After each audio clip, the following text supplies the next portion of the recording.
I'm Ann Schunier, and this is the Clever Hand Gallery. We are a fine arts, fine crafts gallery in downtown Wellesley.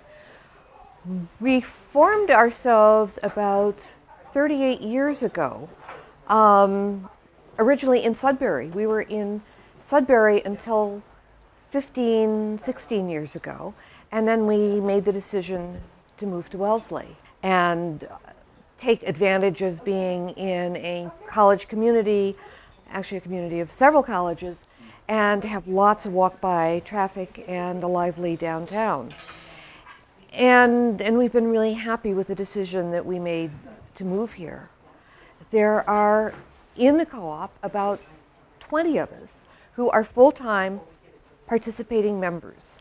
We're all owners of the store. We equally own the store together. We're all craftspeople. I'm a potter. We have in the co-op now 5 potters. We have about 5 jewelers. We have several people working with clothing and fabric, photographers, painters. It's a very wide variety of different crafts that we're doing. Most of us are doing it professionally and have done it for a number of years and have really established ourselves in our own professional communities. All of us live fairly locally. We have to come in and work in the store because we're each working in the store about 2 full days a month. So anytime a customer comes in the store, it's going to be a craft person who's going to be helping them. It's going to be behind the cash register who's going to be showing the work. And one of the things I love is when a customer comes in and says, "What do you do?" Because that tells me they're recognizing that we are an artist-owned cooperative. Besides the 20 of us, we represent about 40 people on consignment. The consigners are all from New England, and they're not working in the store. A lot of them are coming from New Hampshire, Vermont, Maine, Rhode Island. It's a larger geographic area, so it doesn't work for them to come into the store and actually be working. But by representing their work and having it here, it gives our customers a much larger variety and gives us a lot more that we can display and work with. The Clever Hand is a gallery. I joined in 2002. I'm Linda Lutfi Clayton. And in 2002, I retired from teaching mathematics at Dana Hall. Became a silversmith very quickly. Had been working on it for 8 years. But really became an artisan then because I worked full-time at it. The interesting part was I needed to retire because my husband was quite ill. This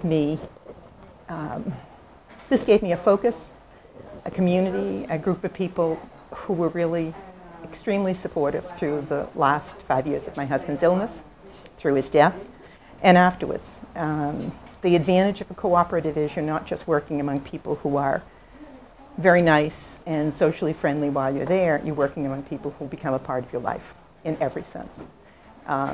Another member who's left, Judy Copeland, is an extremely good friend that I see at least every 2 weeks. And we share a great deal because of it. So you develop a friendship that lasts a very long time, not just a social network while you're in the cooperative. We are, as a community, a group of people who work not just the hours 4 times a month, 5 times a month, but give to the cooperative in other ways. We have a job, we contribute in that way as well, and that's 4 to 5 hours a month or more, depending upon what you choose as your other specialty. I'm head of display, so what you see around me is what we do, the display committee on Sunday mornings, and we work every Sunday morning for 4 to 6 hours. We do the windows, we do the interior, and everyone in the cooperative does everything except taxes. We allow others to handle those. But anything else that gets done for this cooperative, we do ourselves. Right. As a silversmith, I like 3 dimensions. So I like pieces that are not flat, but that come out. For example, the necklace I'm wearing, I named it linen fold, like the doors, the carved doors in England, English castles and old homes. Everything else I make often has a spiral. I'm now known for spirals. Or it's been worked a great deal. For example, the silver on a pin, I don't know if you can see them, but there are 4 pins in the case. The piece of silver goes through a mill with two different surfaces on it. They're lace, and it imprints the silver very delicately, but it does imprint the silver with the lace pattern.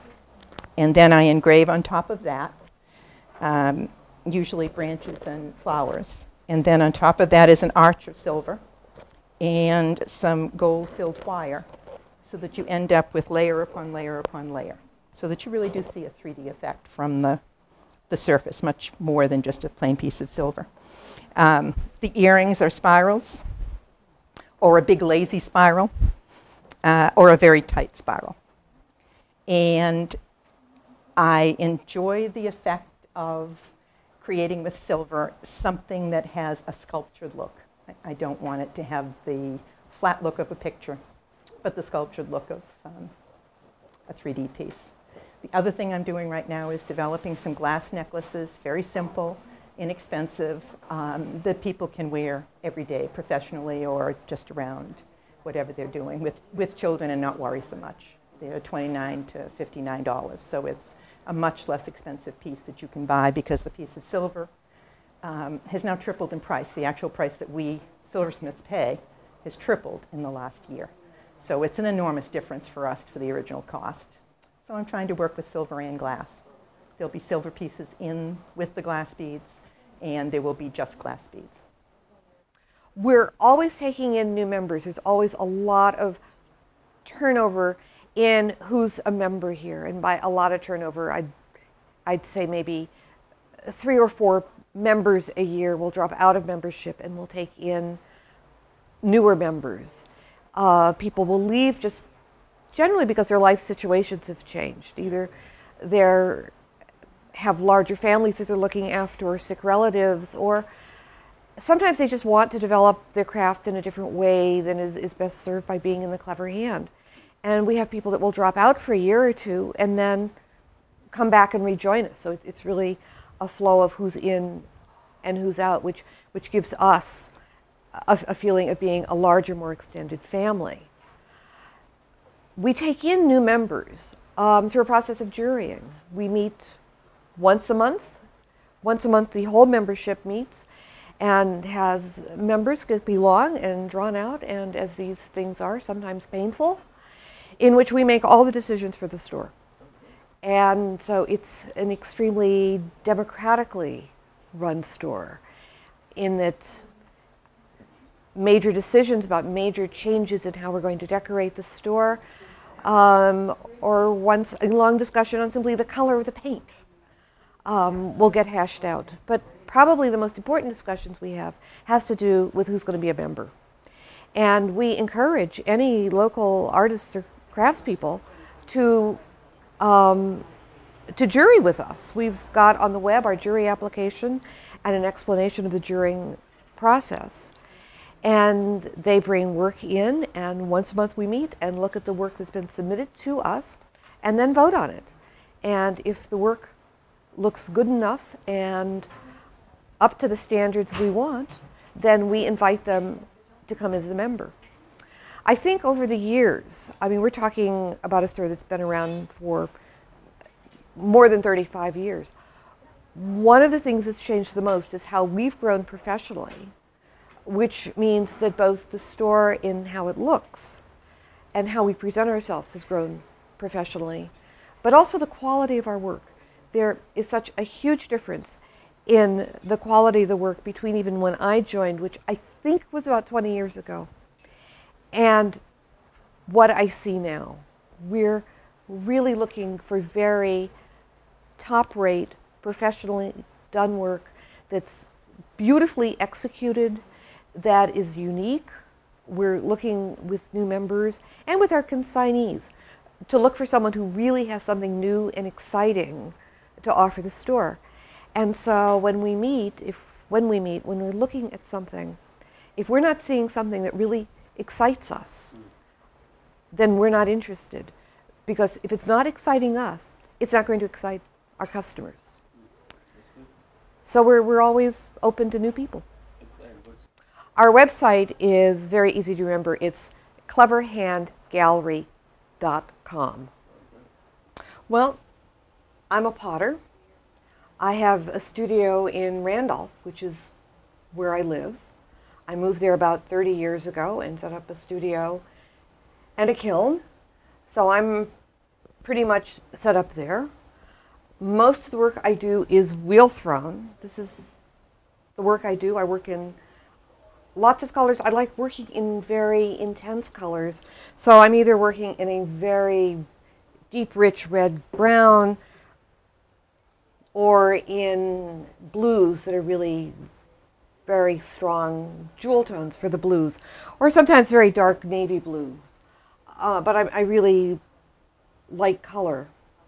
And one of the things I've been interested in for years has been Native American and African pottery and the designs that have come out of various Native American and African cultures. And so I have a lot of interest not only in the pottery from those areas, but also textile designs, wood designs, any place that people are incorporating various, mostly animal designs into their work. For me, petroglyphs have been a source of ideas. The Native American petroglyphs are pretty much well known, and people are fairly familiar with those and will look at my work and say, oh, your work must be Native American based. And then I'll pick up a piece like this and say, no, actually it's from Uzbekistan. When I travel, I meet with potters, I meet with weavers, I work with them, I sit down with potters and make pots. It's a challenge for me because they're mostly making coil pots and working with their hands in ways that I don't. They're not working at all with wheels. So I feel like when I sit down with a woman in West Africa that's making pots, I feel like I'm an absolute beginner and that I'm making a fool of myself. But it's all okay because they always enjoy helping me to do it right, and I've actually learned a lot that way. 2 years ago, I went to Uzbekistan because I was interested both in the pottery and the weaving there. And after I got involved in planning the trip, I discovered that they had very old petroglyphs, and was thrilled when I was able to take a day and go to the Sarmish Gorge and spend several hours photographing the petroglyphs there. And so this guy, who I'm calling a ram, I don't know what it is. The thing about petroglyphs is they don't come with labels saying, this is a ram, this is this, this is that. I think it's a beautiful design, but also if you see it, you could think it's Native American, you could think it's African. That sense of design has somehow very deep roots in people, and different cultures have independently come up with very similar ways of depicting animals. And what I try to do is to take these animals, which have a lot of vitality and life in them, and somehow transfer them onto clay and work in them in glazes. And it's always a challenge for me to find ways that keep the spirit of the animal, and I think remains true to the original source of the work. And at the same time recognizing that I'm a 21st century American potter. I'm not trying to be an African potter. I'm not trying to be a Native American potter. I'm trying to incorporate some of the designs and inspirations I see coming from them, but at the same time being true to who I am and what I am, which is a 20th century, 21st century potter who's making work for 21st century people to take and use in their home. And so what I've always been interested in is making bowls and mugs and the everyday things that people can take and use. And I love it when people come in and tell me how long they've used a bowl, or they come in and tell me that every morning they get up and have tea or coffee out of a mug of mine that they've been using for years. It's very fulfilling for me to get that feedback. And it's one of the things I like about being here at the Clever Hand. I think all of us really appreciate this about the Clever Hand, is We have customers that have been coming here for years. They're very loyal to us. They've gotten to know us and know our work. And so they'll come back and they'll happen to stop in a day one of us are working and start telling us about how they're using the pottery, or how much they like a pair of earrings, or someone came in and said how she loved wearing some of the clothing and it was just perfect for wearing to a business meeting. And it's this constant feedback and interaction that's very rewarding, but also very challenging, because it's really telling us what customers want and what they expect, and are trying to live up to that expectation. Yeah.